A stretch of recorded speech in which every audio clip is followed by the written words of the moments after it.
सावन के पावन महीना आई, भक्ति के रंग में जगवा समाई।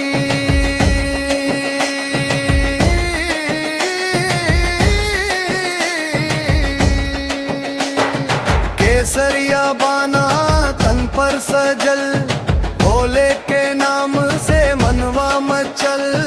गंगा जल लेके चला हो, भोले बाबा के द्वार हो, पूरा होई सब अरमान कांवरिया। चल देवघर, मुखड़ा खुलल है बाबा दरबार। कांवरिया चल देवघर, बोल बम बम बार बार। कांवरिया चल देवघर, कांवरिया चल देवघर।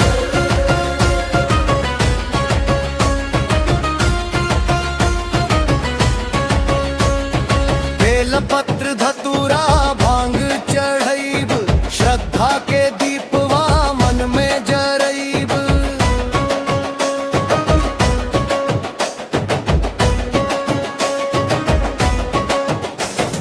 डमरू के धुन पर झूमे जहान, भोले पूरा करी है सब अरमान। दुख संकट सब दूर भगई है, अपना भक्त के गले लगई है।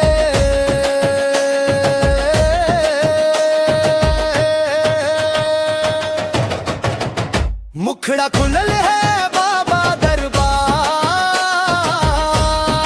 कांवरिया चल देवघर, भोले बाबा के दरबार। कांवरिया चल देवघर, कांवरिया चल देवघर।